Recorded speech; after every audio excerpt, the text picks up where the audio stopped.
everyone, welcome back to another video. In today's video we're going to get the Mini ready for its MOT, which is coming up in a few weeks time. So if you're new around here, make sure you hit subscribe and hit the thumbs up button. I upload videos every week where we chat about cars, work on cars, take you to car meets, stuff like that. So yeah, make sure you hit subscribe to stay tuned with what we're doing. So there's a couple of known issues with the Mini, and we're going to start looking into them today. It's currently Wednesday, and this weekend we're basically going to spend the whole weekend fixing the Mini because there's quite a few little issues. So yeah, let's get cracking on investigating some of the smaller issues today, and we'll move on to the bigger things this weekend. So the first thing we're going to have a look at is the registration plate lamps. So we'll lift the boot up here. You can see here there's two lights. They don't work when the lights come on the car, so I'm going to investigate it. Okay, so got the multimeter. Just going to pop one of these lights out. I reckon I found the issue already there. That's one of the terminals. So we're going to put that to one side. Pretty sure that's going to be the issue. The terminals on the boot handle do look a bit funny, so we'll clean them up. I have actually replaced this boot handle before because I had an issue with it. The actual button for the boot wouldn't work, which works now. But yeah, I'm going to try and get a reading on the multimeter. First off though, let's turn the lights on. So I'm getting 0.1 volts, which is probably not ideal. Let's try this one.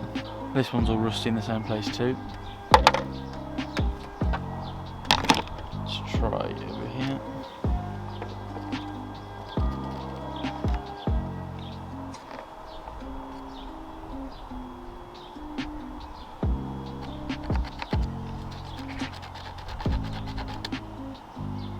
So I'm getting about 2 volts over here. I don't know what these lights take. Yeah, I'm getting about 2 volts there. I don't know what these lights take volts wise, so I'm gonna have to Google that. I'm assuming they don't take 12 volts because they're LEDs, but I'm not too sure. They're pretty crusty and horrible anyway, as you can see. So I'm gonna order a new set of these. They're probably only about a tenner on eBay, so I'm going to order a new set of these. Hopefully that fixes the issue. Let's try the next thing. So next one is a bit of a biggie. It is these lights here. So when the car is turned on, all of these lights come on. If I was to turn the car off, take the key out and turn the lights off, just like this, after about 5 minutes all of these lights will disappear. When the car's on and running, all these lights will stay on. And yeah, it's a really weird issue. I did take the cluster out and this has happened since then, so there's a chance there's potentially an issue with the cluster, but I'm not entirely sure. So I have got in touch with Mini today, and I've also got in touch with a cluster repair company, just basically waiting for them to get back to me. Hopefully Mini's lead time isn't too bad. I don't really know what the issue is, but I've got a feeling the cluster needs recoding. Hopefully the cluster's not dead. But what I have done is I've ordered a cluster off of eBay. I'm aware they need recoding in, but I basically just want to see if I get any life out of it, just to see whether maybe there's a wiring issue or anything. It was only £12, so I'm not exactly going to cry over it. So yeah, that's coming hopefully before the weekend, so you might see me fit it in this video, because I'm obviously filming this a little bit before. I'll just show you, I've just been talking to the camera and all these lights have gone off. Now if I give it an electrical signal, i.e. radio on, all the lights will come back on. They'll stay on for 2 minutes or so and then they'll go off again. So yeah, that's the light issue. That is the biggest issue that the car has got at the minute, purely because I don't know what the problem is, so I don't know how to resolve it. So yeah, that will be the one that will delay the MOT, if anything. The rest of it we can sort. Now annoyingly, I live in England where the roads aren't the best, and that is a cracked windscreen. Now at the top of my road there's been really bad potholes for months, and literally the day they fixed them I hit a pothole and cracked the screen like that, while I was on the way to the gym. And then on the way home, the crack wasn't that big originally, the crack was only a bit smaller. And then on the way home, as I was just driving down the road, hit another pothole, and yeah, it carried on cracking the majority of the way that you can see it now. So I was pretty gutted about that. I got some private quotes to get it done and pay out my own pocket, and the cheapest price I was quoted was £450, and the most expensive was £1,200. So I'm not paying for it out of my own pocket, I'm going through my insurer. So it's going to cost me £85 for a full windscreen replacement, which I cannot argue at. So that is being done next Wednesday, I think, a week today. So hopefully that will all be done and dusted soon. Now this weekend we've got a few jobs to do. One is fit this ABS sensor. I've been putting off for ages, but I need to do it because it is causing 2 of the lights on the dashboard. We also need to fit new brake pad wear sensors, which I'll show you how to do in detail up here. If you click the video in the iCard, you can see how we did that in detail. And we also need to fit 2 new Driveshaft boots, and I need to look at the wiring for the horns because the horns don't work. You can hear that they kind of try, but they don't work. So I've ordered 2 new horns. I need to sort the wiring out because I'm pretty sure the wiring was cut. I can't remember why I did it. I don't know. But yeah, I need to rewire them back so that we can plug the horns in and they'll work. And yeah, that's everything I can think of for now. So pretty much we're waiting on parts to come, i.e. the lights for the boot, the res plate lights, the tacho and stuff like that. So yeah, for now this is it, but I will see you on Saturday morning, hopefully bright and early if everyone wakes up early enough, and we're going to go through repairing a few of the little bits. Also just found out Tyler's coming back this weekend, so everything's good, and we're going to have a really good weekend. A lot of cider will probably be consumed. So it's Saturday now. Owen's not coming around this morning. He doesn't feel very well. I think he got tonsillitis, so I hope he feels better soon. But anyway, I'm going to crack on because I'm serious, and yeah, going to hopefully strip the drive shafts out, get the boots sorted on them, drop them back in, do a few other little bits, some sensors and stuff. But yeah, let's get cracking.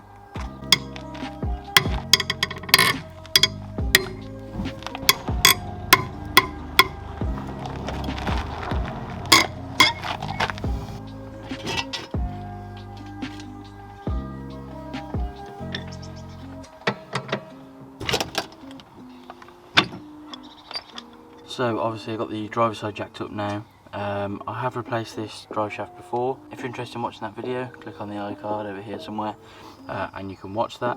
But yeah, the boot is split on this side and on the passenger side, so we'll be taking both out. So I'm going to take this nut out, then I'm going to go in and get the shaft out. I'm not going to show you that because, as I said, I've already covered that in a video. I'm going to get the shaft out and then I'm going to show you how to replace the boot.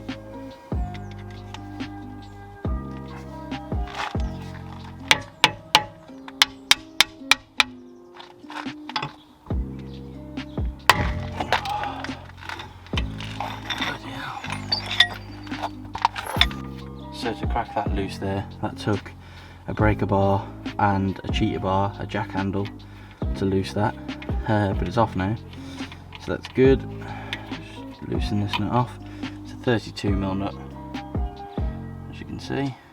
So put that safe.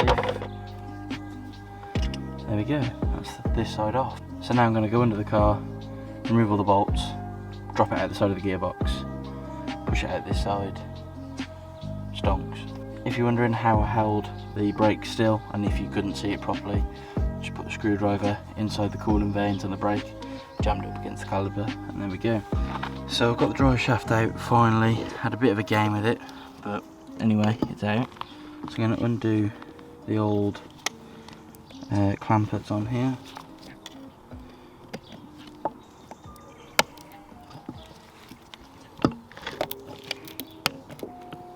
Going to also do the same on this bottom one, the smaller one.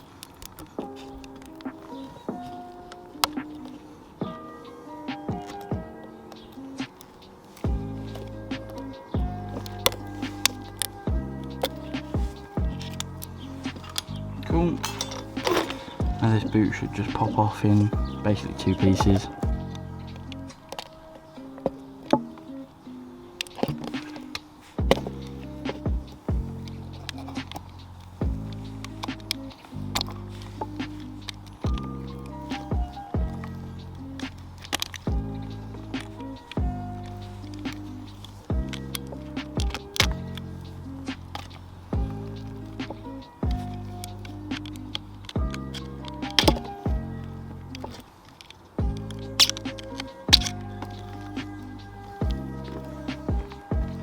that's the old thrashed boot off. Let's get the new one on.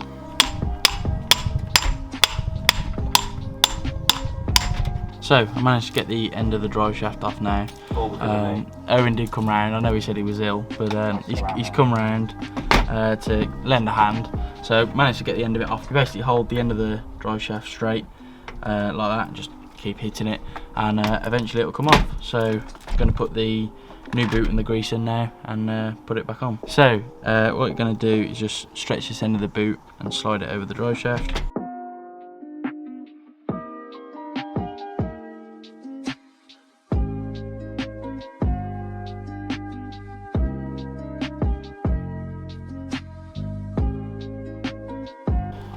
So I cheated a little bit. I used hose clamp pliers rather than this because I couldn't get it to work.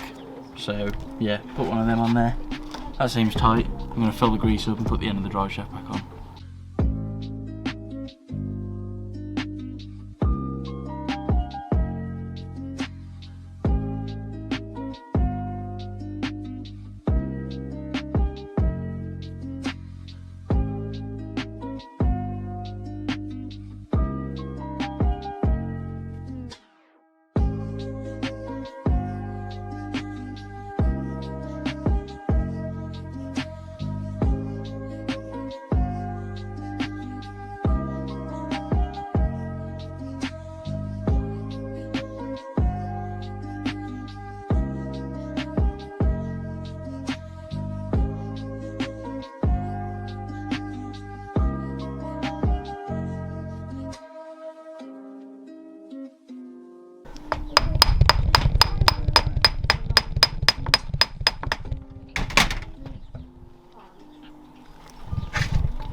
How do you know when it's on enough?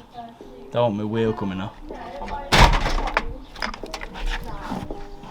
Fucking CV grease.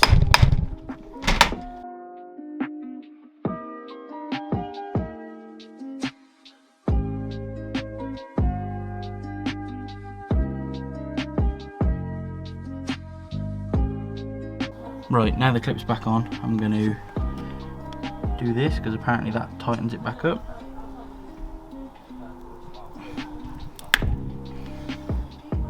Now that's pushed together, that's tight and looks alright, so I'm just going to trim this part of the boot off here so there's not an excess, and then install it back in. So there's the finished product. As I said, let's go and drop it back in the car. So drive shaft's back in, all the bolts are done up, all the nuts are done up. I've re-indented the drive shaft nut.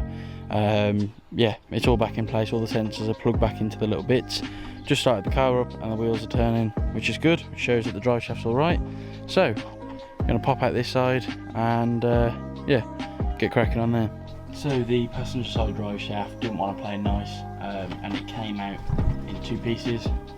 So there's the bit that connects to the wheel, and that's the bit that goes into the gearbox. It basically, the boot split and just pulled straight out. I really struggled to get this out of the gearbox. Luckily Owen came and pried it out for me. You basically just put the pry bar in and just pull. I was doing the right sort of thing by having the pry bar between the box and that part of the shaft, but I just wasn't pulling hard enough. So yeah, let's get this boot replaced, pretty much the exact same as the other one. So I've got the drive shaft in the vise now, so I've got to remove this circlip here. I've not got a set of circuit pliers, so I'm going to use a pick or two picks even. But yeah, I'm going to remove this circlip, which will pop these bearings off so I can put the boot over. So I've just finished rebuilding the drive shaft. As you can see here, there's the new boot. There's a load of CV grease up there, but I'm going to clean that up. And as you can see, I do need to trim the boot. I'm going to do that, although I might leave a little bit of excess, I'm not too sure yet. But that's built up now, so I'm going to put that back into the car. And refitting is the same as removal, which is the same as the video I've already done. So if you're interested in watching that, click the iCard and you'll be able to see that. The only difference is you don't have to take any bolts out. So yeah.